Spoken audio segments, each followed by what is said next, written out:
One day, when the glory comes, it will be ours, it will be ours. Oh, one day, when the war is won, we will be sure, we will be sure. Oh. Do you or have you ever felt that your minority has held you back as being a journalist? I think this is an interesting question because I think right now it's hard for us to say that, because we're at right now, we're in college, and I think right now it's more of a open-minded to minorities, in the sense that we have these opportunities for us right now. But I think our hardships and the times that we're gonna get held back, I think will be more seen in the future. But I think there's times where there's little things that will kind of judge people will judge you a little bit differently.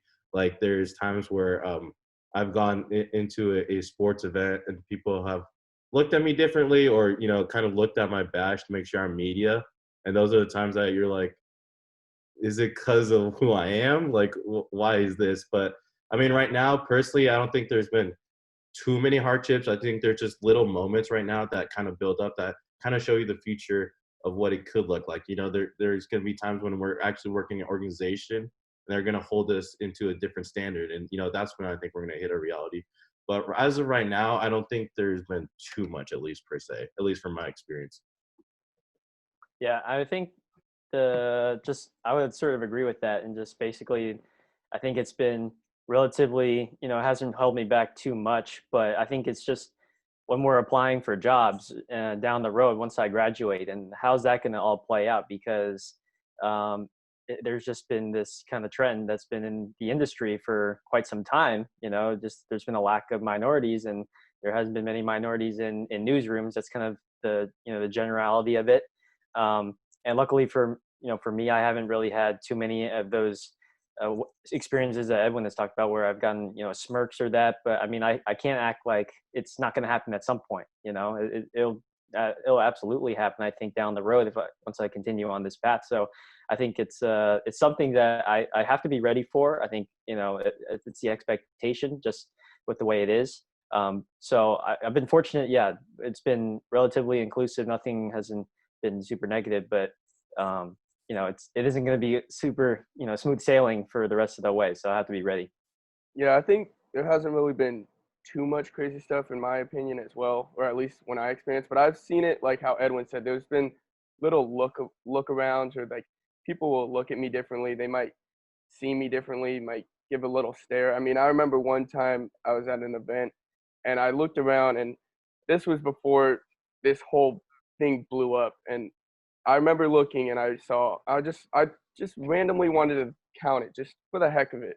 I looked around and there was 41 people in the press conference of the event.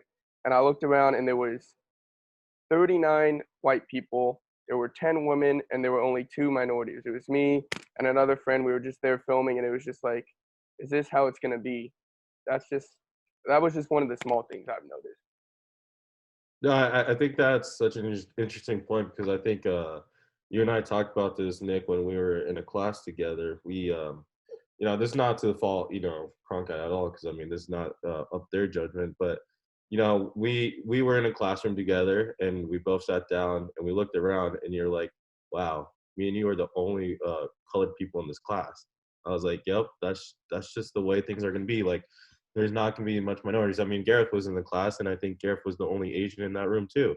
And it's just something we have to accept. It's not something that we can go out and actively change, but it's something that it kind of puts a little more pressure on us on everything we do. Because hey, I'm one of the only 2 brown people in this class.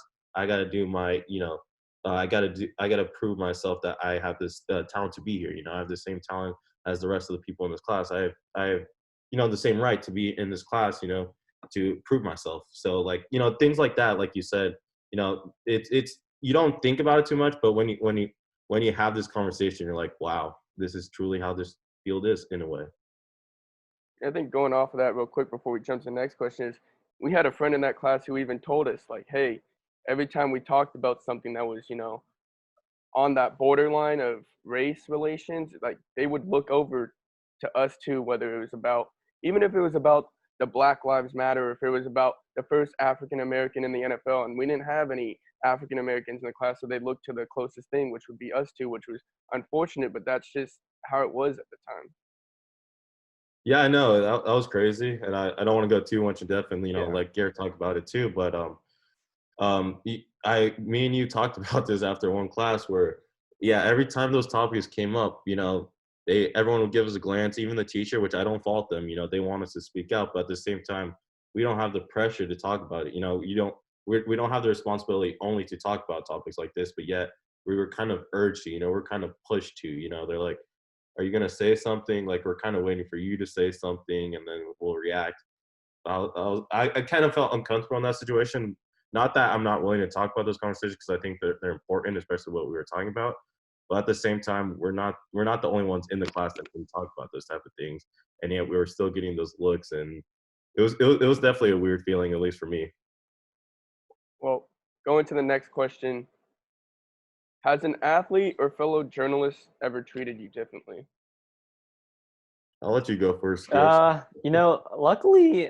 Luckily, no, not yet. I mean, I think so far in all my interviews and just interactions with uh, journalists and professional and student, I think the treatment has been kind of like, like we're all in this kind of in the same boat. Like we're trying to get up in the sports journalism, kind of like that pyramid basically, and try to rise up. So I don't think I've been viewed sort of differently or treated differently for that.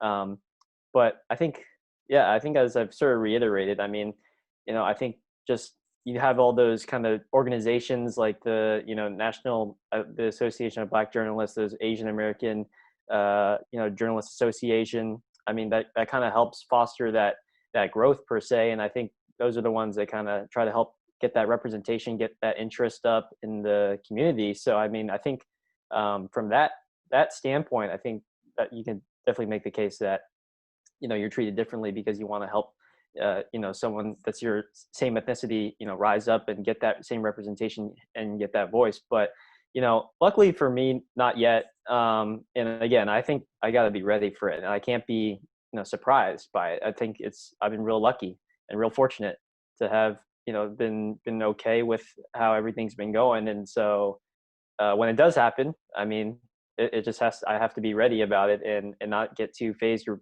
be too hurt, because I mean, this is kind of the world we're living in, and by market too. And any market's going to be different with the demographics and the minorities. So No, I definitely have to agree with Gareth at that point, in the sense that I've been lucky enough that none of my other journalists have treated me different, because we're all in the same boat. We're all trying to make it in this journalism field.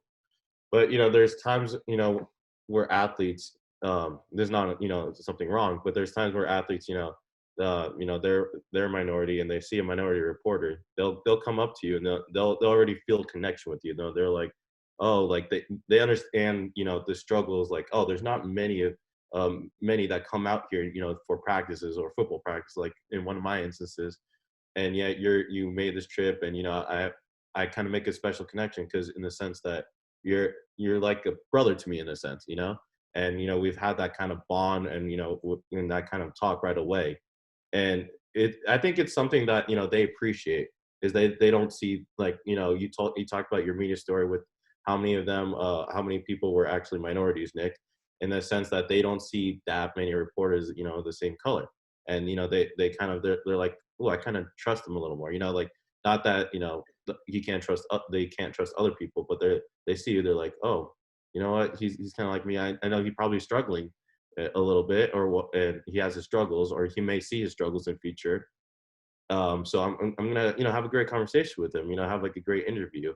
And those are things you kind of appreciate, because I mean, I've had abilities, since I can talk Spanish, I've been able to go to Latinos and probably get a better interview, just because they may struggle with English a little bit, and those are the things that are great, and those are the little advantages we have. But at the same time, there's going to be some pressure and some like responsibilities that are going to be put on us to give those people the voice, give those people that everyone's going to expect you to do those stories. Everyone's going to expect you to do everything in the Latino community. But at the same time, any reporter can do that story, and I think that, that's just a good message. But like Gareth said, I mean, I don't think there's been too many hardships from fellow journalists, and I've been lucky enough. And I don't think athletes treat me too differently, a regular athlete hasn't gone out of the way or treated me badly because of who I am. So I've been lucky on that end, but there's those special cases. Yeah, Edwin, you basically took the words out of my mouth. I think journalist to journalist side, it's been pretty equal field. I haven't really had any hardships. And I think athlete side, from high school up to professional, I think the high school level, since they don't deal with media that much, they just see me maybe as like even a higher level. They're like, oh my God, there's some media guy who wants to talk to me. Like, that's so cool. And professional, they see it all the time. But I think maybe college level, because we're the same age or something, there was one time, and I know I've told you guys this before, that, there was an ASU athlete, and I've asked beforehand or afterhand, actually, I asked afterhand, like, hey, has this ever happened to you guys, to some of my fellow other journalists that interviewed him? They're like, no, no, no, this has never happened. Like, I never knew, he would say that, but he came up to me and he was like, oh, what's up? And he said, the N word, unfortunately. Well, I mean, he said the N word, and he saw me. He's an African American male, and he just started, talking with me like he was one of my friends, and he felt more trusted, I guess, and more comfortable. And I didn't have a problem with it. It was almost a culture shock for me, to be honest. I didn't see it coming because I just saw it as a journalist to an athlete. But going to the next question, do you believe it is tougher to be a non-white journalist compared to a white journalist, or do you think it's pretty equal? I think right now, as we see it, I think at least in the stage we're at, I think it's pretty equal, because in the sense that we all have to put out work. We all have to, earn our way in, because all of us, we don't know where our futures are. We don't know where we're going to end up in the future. We don't know what type of job we're going to get. So I think in that sense we're equal, but it's hard for any of us to look into the fields that we're trying to get into and see the lack of minorities in the spots we want. There's a lack of people doing this or people doing that, and you kind of question, like, can I do this? Like, me being a Latino, can I truly fit into what I'm trying to do? Because I've had this story, and I'll tell this quick story where um, I was talking to someone about what I want to do in the future, and they asked me, they meant no harm by this, but they're like, "Do you want to work for Univision?" And I was like, I mean, I want to work for ESPN just like you, like, I mean, I understand, like, I'll be fine working with Univision, but like, I don't want to be just put into like, I have to work for a Spanish, a Spanish website or a Spanish thing just because I speak Spanish.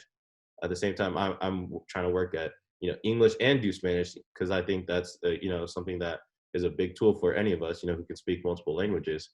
So I think right now there is not too much, differences, but I think in the future, I think we've all said it, throughout this whole interview, is that we'll face it more.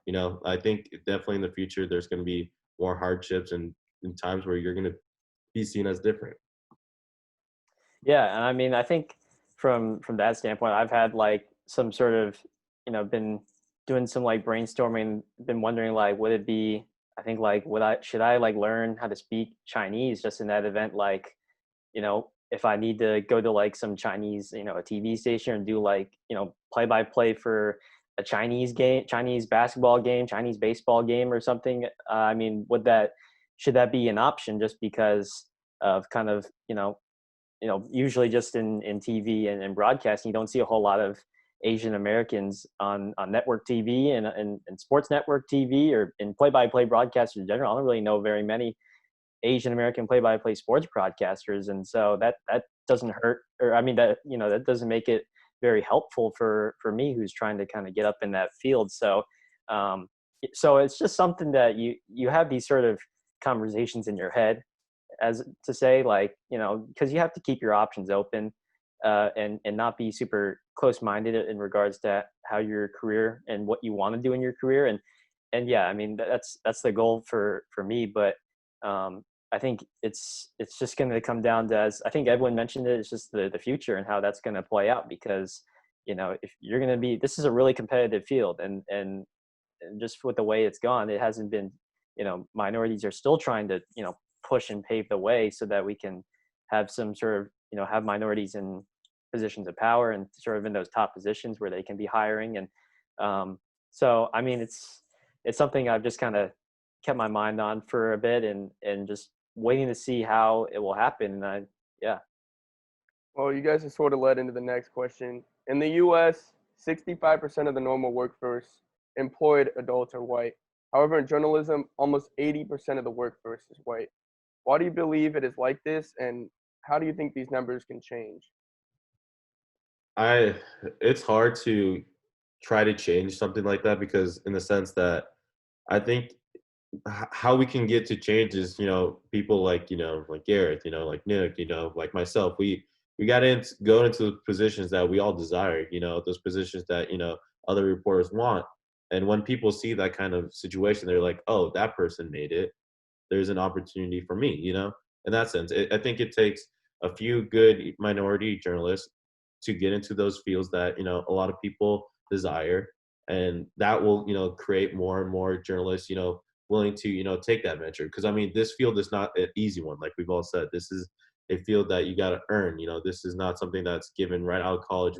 We know exactly where we're going to go, and we're going to be, hey, I'm going to be an ESPN by 2 years after I graduate. I have no clue where I'm going to end up, but I have to earn my way. And if people see, people, minorities making it into these fields, we can see that change. But at the same time, it's hard to see that change happening when, we talked about the example already in our classroom. You see how many of us are already in there that are minority. That's the future of journalism in this sense. Like, there's going to be a lot of Cronkite people that are going to be in the fields, and we see the people that are with us. There's not many numbers, and it's up to us, to make it far in this field, to to make a change. But I, like I said, it's going to be hard to see change, but I think it's going to depend on what we do, and how we react to all the situations, all the hardships we're going to face in the future. And I think for when it comes to, as you mentioned, kind of the disparity in the in ethnicities in kind of the workforce and newsrooms.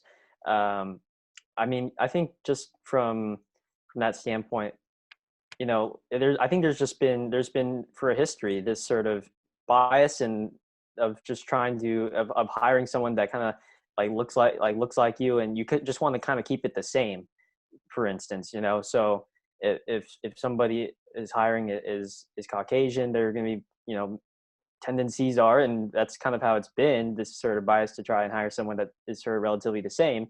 And so I think it's, as Edwin mentioned, we got to have somebody out there a minority that can be put into that top position and put into that position of power, so that they can empower and kind of inspire some of this next generation. Like, hey, I mean, he made it, and he's like me, and we look alike. And I mean, I think I could, if that's something, a passion that you have, and then it really makes you want to go out and go all for it.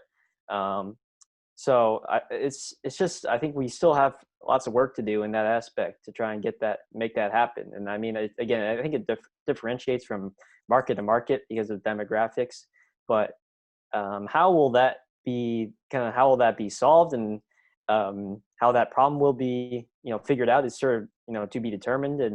And I think something that us as minorities, I think is definitely worth trying to discover and figure out, and try to, figure out and study why that's the cause.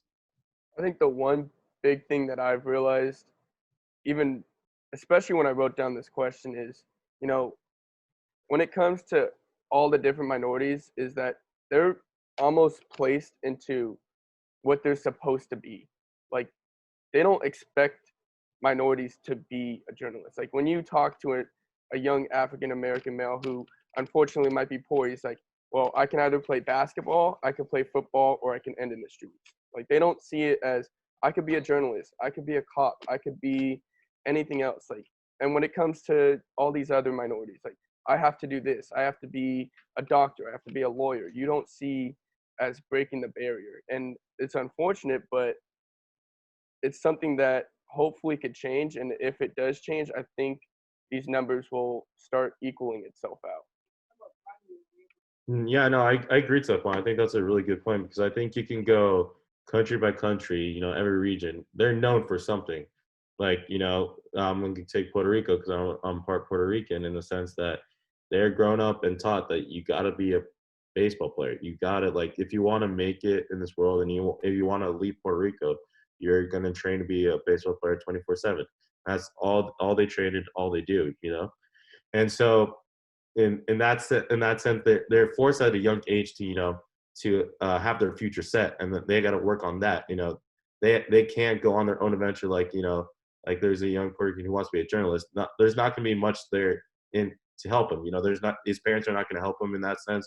There's not going to be much to be there to help him, and that's just the part of like Gareth mentioned. This is history. Like if I'm a Puerto Rican in Puerto Rico, what history am I going to look at to be like, oh, I can do this? But I mean, in baseball, you look at people like Javier Baez right now. The greats like Roberto Clemente. Hey, they did it. I can do it. So in that type of association, we got to see that kind of sense. So, I mean, it like we've all stated, we all have to make it and be in that power to empower other people to be in this similar situations as us. Well, going to the next question, two-part question. Have you ever experienced racism in general before being a journalist, and have you ever experienced it in the journalism world?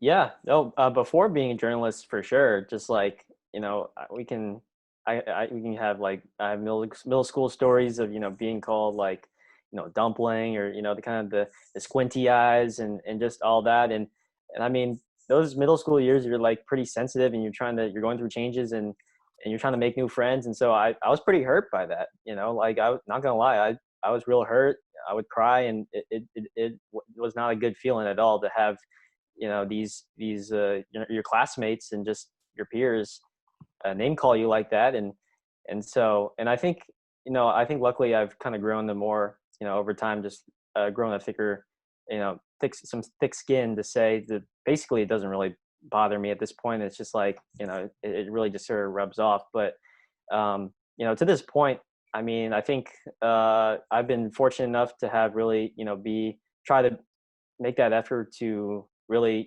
even with friends and just with classmates, try to like, respect them and hopefully they respect me so that we don't have this sort of conflict anymore.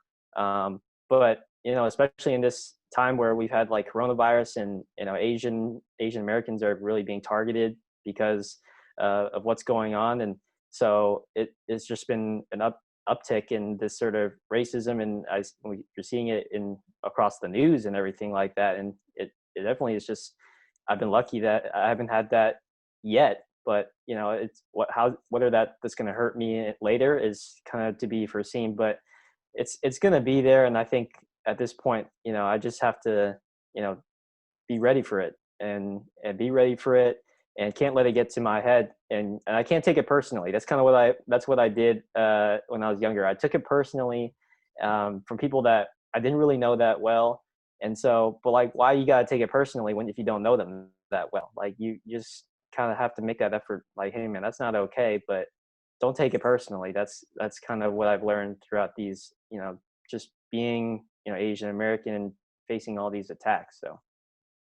Yeah, no, I think Gareth put it perfectly in the sense that I think we're all, if you're a minority, you're gonna face racism at one point or another, and that's just the sad truth because this is, the world we're living. We're in this big struggle right now as we're talking of this big, racial divide and stuff. But you're gonna face those type of issues. Like Gareth said, in middle school, you'll see it. I mean, I've had jobs before I went to college in the journalism world where I've been called all sorts of names, and at the you kind of get used to it. Sadly, like Gareth said, you gotta put your head down and be like, okay, because I mean, if you say something back, everyone's gonna look at you and what you said, not what the other person said. You gotta be. Your reaction is, I think, more important than your reaction to what they said, than their reaction to what you say is very important.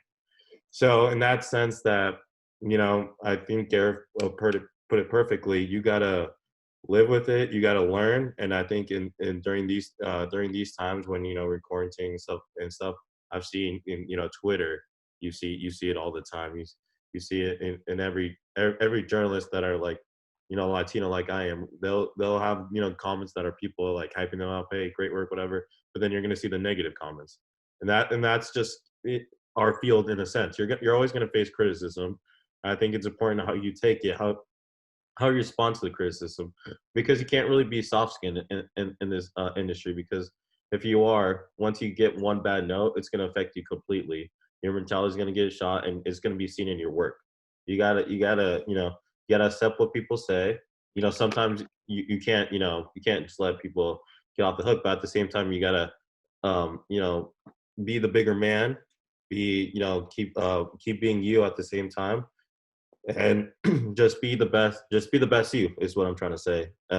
Even you got to accept who you are and be proud of it. And I think that's a big thing that all of us will agree with. But at the same time, I haven't faced anything yet in my journalism work where people are criticizing or calling me names, and I'm thankful for that. But but I got to be prepared for it. I know it's going to happen, and you just got to prepare for yourself mentally and personally, because I don't think anyone's going to prepare you. Like, I've never had a conversation with a journalist be like, "This is how you react to when someone says this," and that's just not something that's going to happen. So you just got to be prepared, and you got to be, honest with yourself, and and you just got to be ready for anything that's going to be thrown at you. Before you go, Nick, I just want to follow up on Edwin's point, because sports fans, as I'm sure both of you know, they're not afraid to come at your throat if they don't like what you put out as far as content and everything. And if they're going to tweet out and reply back, like something about your skin, your color, the color of your skin, as far as they don't like it, or like, it's just, I think that's something to be ready for and have to expect. And I mean, it's unfortunate that fans would ever go down that direction as far as trying to criticize. You can fairly criticize, facts and points, but if you're going to just say something about, um, you know, this guy, the color of his skin, he doesn't know what he's talking about. That's not the way to go, obviously. But with how sports fans criticize and social media, the online presence and how it is, they'll do anything to really try and get under your skin and make you feel bad. And so it's how you respond and not try to get out of hand with it, or else you could be losing your job. I think going off of that, just of listening to what you two said, is I picked up a couple things of these two old sayings of black men don't cry, and unfortunately nowadays it's minorities don't cry, where we're forced to just take it and almost be numb to it, which it sucks, but it's true. With what you said, Gareth, as well as Edwin, and I think the other thing is, it's one of the most basic sayings is judge a person by the content of their character, not by their color. And we're slowly getting there, but it sort of sucks. We're gonna have to face it, and not just the sports fans, Gareth, but I'm not gonna say the name of the guy, but there's a college athlete who I see, and he said he was getting DMs from all these people, and he's just a college athlete. He's just trying to play the game, and he gets all these DMs from where he plays saying all these racial slurs that he doesn't belong. And he said, you know what? At the end of the day, you're still going to be rooting for me. And if you want my autograph, I'm going to sign, I love black people too. And so he's gonna take it with a grain of salt. And it's unfortunate, but I think that's what we have to do. So going on to the next thing, with what is going on right now, are you afraid to speak your opinion for any reason? And if so, why? I think it's a very interesting topic, because I mean, over Twitter, me and you talked about it, Nick. There's people who are kind of calling out people for being silent. They're like, "Why aren't you saying anything? Why aren't you doing something? Why are you?" And there was like, if you don't say anything, you're racist, stuff like that. I'm like, that's not true. That you calling out people for not saying anything is not true. I think it's more important the things that kind of go behind the scenes, like trying to advocate for change, sign petitions, donate, and stuff like that. I think those are the important things, rather than post something on social media and saying a message like everyone's kind of trying to force you to. So I think, me personally, I'm not scared to say something, but at the same time, I'm worried about how people react to what I said, because as a journalist, our future is dependent on someone's seeing all that we've done. You know, they see everything from our Twitter to our Instagram. That's what we've been told. And let's say that the person who you want to work for doesn't like one tweet, no matter what it says. That's it for you. Like you can't change that. You can't do anything. It's online forever. And the sad truth is, that one bad message received by the person, they will that will forever ruin you. You know, one little bad thing will ruin you forever. So I'm not necessarily scared about saying something during these times, but I'm also like at the same time, you know, I'm Latino. You know, I got to realize that what I'm saying, people are gonna look at a little more. You know, in the sense that I'm not doing it for clout. You know, there's people online doing it just for the clout, just to get their name out, that hey, look, I just posted it because, you know, I want to be known as a good person in front of my friends' eyes. Not that I really don't care. I mean, I've seen a tweet where even LeBron James reacted, where there was a woman who acted like she was boarding up something, and Yeah. then she went right to her car. Like, I'm like, see, these are the type of messages we're seeing on social media, but yet I want, when my message, if I say something in my message, I want it to be real. You know, I want to say something from my heart, and something that I'm truly advocating for change. You know, not something for clout. So again, I'm kind of staying off social media, and you know, it's for a reason. You know, I private message people. I talk about these type of things with people. But you know, if needed and if there's a right time, then I'll say my message. So I think it's a 50-50, no matter how you look at it. Yeah, going off of that, I think it's got to be genuine, to really feel like you want to tweet something. And we've seen several examples just of people that are tweeting or putting videos, but it's clear like it's for cloud, and it's for getting the impressions and the likes up, and that doesn't do any good.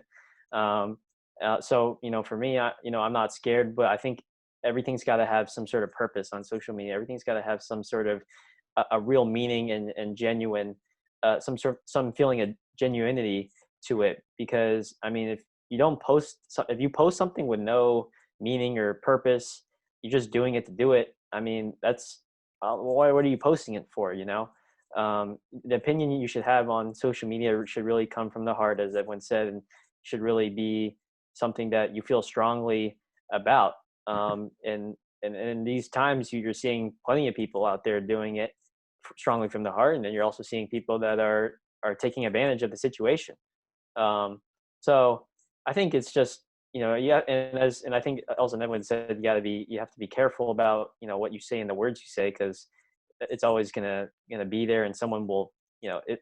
I know right now maybe we don't have like a huge following on social media, but someone out there is gonna screenshot it, and then it's basically a receipt. So, you know, ultimately, you have to know the situation, but also, you know, feel good and feel genuine about what you're doing, so that it doesn't come off kind of fake and just sort of doing it for doing it, basically. Yeah, I've been trying to stay off, not completely. You know, I still want to try to put something genuine out there, but not too much, because although I've been getting a lot of support and love from my friends, I've also seen the small downside. I've already lost a few followers on Twitter and Instagram, and it's this 50-50, like Edwin said, where it's just like, although I'm posting something genuine, I mean, is it worth it at the end of the day? That's all. So, do you believe that Cronkite, ASU, or the journalism world in general has treated or looked at you differently because of your ethnicity? I know we talked about it a bit, but just going back to it. I don't think you know, Cronkite has necessarily, or ASU has necessarily looked at me differently, but I think at the same time, you like, I think Gareth made a good point earlier, like a few questions ago, that you yourself kind of like put yourself in a different standard, in the sense that you realize you're different, you know, in the sense that you're different than everyone else, so you're gonna have to, you know, put work out there and prove yourself, you know, in that sense. Like, I don't think Cronkite has come out and said, hey, you're Latino, you got to do this, this, and this. but I think you kind of have to pressure yourself, like, are they covering these issues the way they should? Like in the past, we look at media in the journalism world. They're talking about big topics like the Kaepernick issue. A lot of these responses, and we saw on the national media, were coming from non-minority voices. It's not a problem, but at the same time, are those the voices that should be talking about that we got to have different voices, different kind of people out there kind of voicing their opinion. So, and also I think last point I do want to say is, you yourself, view yourself differently in the journalism world, because you want to, at least in this is my thinking is, did I make it because I earned my spot, and like, did I do what I earned? Did I truly do everything I needed to get here, or was I just accepted to be that diversity stat? Like the that one Latino that they need to fulfill to look good. That for Gareth's instance, like, am I the one Asian guy that they accepted just to fulfill that diversity, and make themselves look good? So I think that kind of makes you question it a little bit. Not that Cronkite's doing it, but at the same time, schools like have to fulfill a requirement. That's why we have some standards set so that minorities can have these chances. But it makes you question yourself: am I here because of what I am and who I am, or more just because of my color of my skin? Yeah. Yeah, and I mean, I think we talked enough already, sort of about that class that we were all in. But yeah, I mean, I think so far, like, it's just, I think we have professors and sort of mentors at the school that are of different ethnicities, and so I don't think they've been like promoting messages of, say, like, okay, this and that, like, very in that regard. I think what Evan was talking about, like, you're this, you gotta be doing this, or you're that and you gotta be doing that. But yeah, and I think just ultimately, I would hope that in the future, when we're all applying for jobs, that we get hired because we were an actual, we were well qualified, and not because they needed someone of color so that they could have a positive reputation or whatnot. And I think that's something that newsrooms and every teams, if they're hiring, they all got to work on. But so I mean, I think Cronkite has been good on that part, and so I think it's just ultimately how will that play out in the future. I think overall, I mean, the curriculum could probably change a little bit, not just in Cronkite or journalism, but just overall. But I think Cronkite has actually taken steps to make it better. I mean, they have clubs to help, like they have I don't know what it's exactly called, but the group for the Black journalists, and they have Noticias if you want to get into the Spanish version, all like that. And so I think they're definitely taking the progress and taking the steps, and that's really all I have to say about that. But going into the next question, my dad, he grew up in the 60s, and he would talk about how he had to adapt to an American culture, white culture. And I wanted to ask you guys, did you ever feel, or have you ever felt like you had to act wider or adapt to an American culture to fit in? That's an interesting question, because maybe sometimes you do it without thinking. That's something like you don't necessarily tell yourself, like, oh, I'm gonna act wider, but sometimes you might do it unintentionally. You might do it to kind of fit in a little more or stuff like that. But I don't think intentionally I've gone out of my way to make myself wider, like where I've mentally told myself, oh, I gotta act like in this way or this way. I'm always someone who believes that being yourself. I'm always going to be me no matter what, and if they don't accept that, and they don't like that, then I'll move on with my life, and I'll find another opportunity or something like that, or new friends, or whatever the situation is. But at the same time, I think that's in your back of your head, if like you're not fitting into some situation or something that you really want, or maybe whatever the case is, and everyone in that situation could be more American or more white, like the question is stated. You kind of maybe tweak it a little bit. You might think like, oh, do I have to do this? Do I have to do that? I think it's mostly thoughts about it, but I don't think I've gone out of my way, at least in my case, to be that way. And if I have, then I guess friends, people can call me out. But I think I've always been me, and you just got to be proud of who you are. At the same time, that's what makes you different. That's and you have a different view on things. You have a different way to approach things, and they're gonna appreciate that and they value that. If they don't, then what can you do? You can't fight it, and they're in the wrong in the sense. I think there have been times, just being, when I was younger, like you want to fit in, and you don't want to be that odd kid left out in the class. Like, oh man, he's doing this differently. Like it's always for someone at that age. Like it's a tough feeling. Like if all the kids are sort of singling you out because you're not acting this certain way, or you don't have this. That's part of the American culture. But I think as much as I've really kind of proud to be Asian American, and just with that being said, like there's plenty of American values I'm sure all three of us share and are proud to have, that we're in this country and in society. But then all at the same time, I think we enjoy like having our roots and where our parents and grandparents came from, and just how our family. And it's important, I think. And I think us three, and I think other people and at ASU and in the journalism school, I think we all sort of recognize that like it's important to kind of remember and remember where we came from, and just appreciate the culture that we have, because it's really really interesting for me to Edwin's one of my you two are one of my friends, or both of my friends, and just like learning your guys' cultures is everything. Like really learning more about what each culture has and why it's unique is something that is that I really take pride in. And but other people around the country don't take pride in, and then that's a sad reality of it. So and as we're just kind of seeing today in sort of these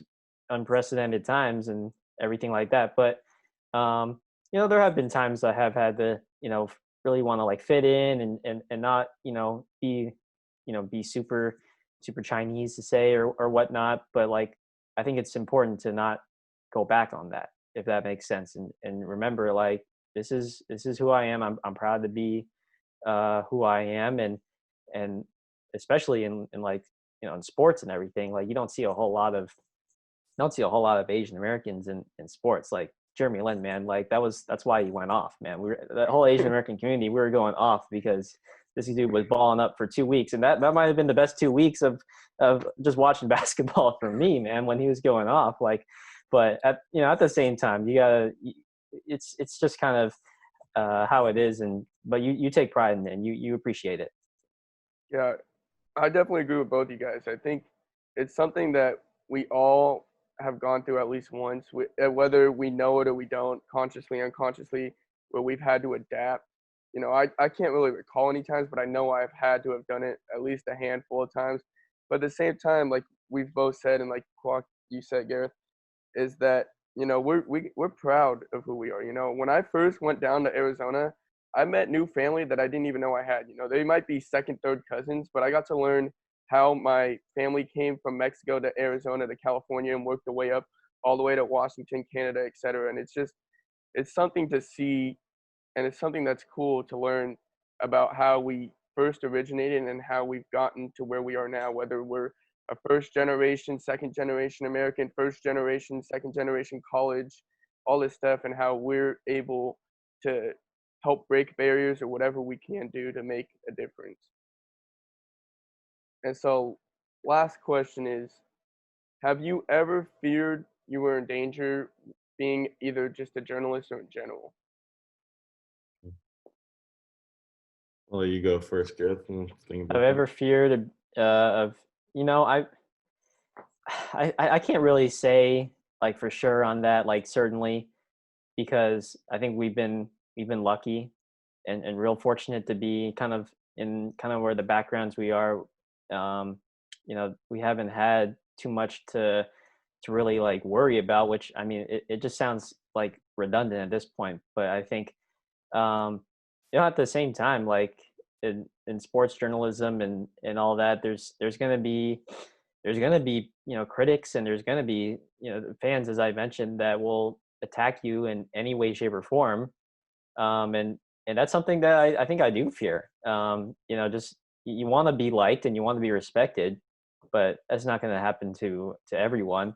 Um, and so I think there's definitely there's always some sort of fear that like that you're being wrongly accused of something. Basically, if you're putting out content and like you made a mistake, an honest mistake, factual or something like that, but they come at you like, oh, this is Asian American, he doesn't know what he's talking about, like and they list off all the stereotypes and everything like that he should really be going into. I mean, you never want to hear that, but it's a fear, and it's something that we've been talking about throughout this conversation, and that you got to live through, unfortunately. But we're used to it now, and I think at the end of the day, there's always going to be some sort of fear, like being out, if whether we go out, definitely for those like field reporters that are going out in these hostile situations or whatnot. And we're lucky enough to be covering sports and right now, but there might be times where we are having to report on the news, like on breaking news and stuff, and so you gotta be ready for it, and at the end of the day, serve the people, and make sure you get that story out and make those stories told and heard by the audience. Yeah, I think Gareth put it, perfectly in the sense that, fear. There's like, I don't think personally, like we've stated before, I've been, I'm fortunate in this situation I'm at right now. There's nothing I fear that I'm doing right now, but at the same time, in the future, there's a fear of will I get accepted, like into whatever I do. Like, let's say we've talked about the fan bases. Let's say I go, I'm a beat reporter for one of the, fan bases. I'm going to be dealing with that community over and over and over again. Will that community accept me? Will they accept me for my work, or will they accept me for who I am, or will they be the critics like Gareth talked about? Will they always be criticizing me no matter my work? Will they criticize me for who I am as a person? That's something that you kind of have to fear, because it's something that you're not prepared, or you're not taught to, like, this is how you handle that, and it's not something that I don't think you really can teach, because all our situations are going to be different, in the sense that I could go live in a different part of the world and be totally not accepted, or it could be the completely opposite. You never know what you're going to get in this journalism realm. I think all journalists fear what's going to happen after you graduate and stuff like that. But I think for at least for me as a minority, I'm fearing also how people will like me. Will they like me for my voice and my input? Like, let's say if I cover a topic about like like Latinos on a team or whatever, or I state an issue if I'm covering the NFL about the Kaepernick. Will people truly accept what I'm saying because of my skin color, or are they going to be against it because of the content and the different voice I have than the regular media might have, or like the regular national media? So I think it's an interesting situation, and it's something that, I mean, you do fear, but at the same time you kind of accept it. Like, we've been on this journey of journalism for at least in college for at least 2 years now, and we have 2 years to go. And I think we're all putting out different works and different situations, and we're putting ourselves out there already. We're putting all of our work out there. We're putting our work out there, and we kind of see how people react to it, and all of it's been positive so far. And everything I've done so far, I've been gladly been positive. Also, I've been getting critiques, but they've been critiques that are useful, not the ones that are attacking me for who I am. And I'm grateful for that, and at the same time, I'm preparing for the worst, and that's what you have to do as a reporter. So, I mean, it's that balance. I think the one thing I gotta say is what I fear is what's next. I think, you know, I know Edwin, you and I have talked about it before, the talk, and most people think the talk of like the birds and the bees, but like we've had to have the talk of growing up as being brown. My mom has told me a few times in the past, and I thought, that would just be the only few times. Now it's almost daily, or it's almost hourly, where it's like, okay, well, if this happens, what are you gonna do? You if you write this and they respond like that, what are you gonna do? If you get pulled over, are you gonna film? Are you gonna imply? What are you gonna do? It's for me, I'm fearing what's next, whether it's just the smallest thing of, hey, I don't like your work, or if I'm getting pulled over. Like, it could be one extreme or it could be the other. And that's, I think, what's my biggest fear. No, I mean, I think that's fair because I mean, I think having parents. I mean, they're here to guide you on the life experience, like you said. They're the ones who have faced that type of situation. I think those are going to be your kind of guides at the same time. But to top off this fear, this little talk about what we're having.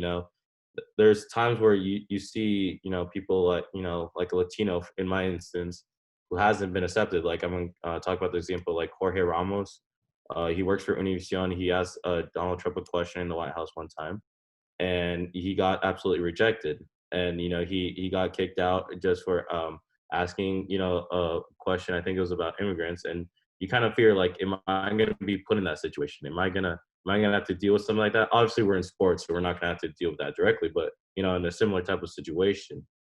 And it's kind of scary, but at the same time, I think I look up to Latino journalists and see what they do, see how they handle it, and I kind of put myself in their situation, what I would do. And I talk about it with my parents, like you talked about, Nick, and we talk about it as a family, and you kind of accept it, and you gotta be prepared for it, and that's how I'm mentally prepared for it. And like you said, I am feared for what's next, but at the same time, I think I'm doing self preparation behind the scenes.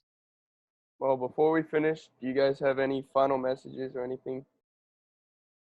I think at least for me, anyone watching this, you minority or not, you just got to be yourself in this field. You got to be willing to put yourself out there and know that your work's not going to be accepted by everyone, whether it be content wise or just who you are. And you just got to realize you gotta accept the criticism, but you learn from it if it's helpful. But if it's not helpful, you can't control. You got to control what you can control. You know what I'm saying? Like if someone criticizes me for my skin color, like what can I do for that? If I respond badly, that's gonna look badly, and I'm gonna affect my future.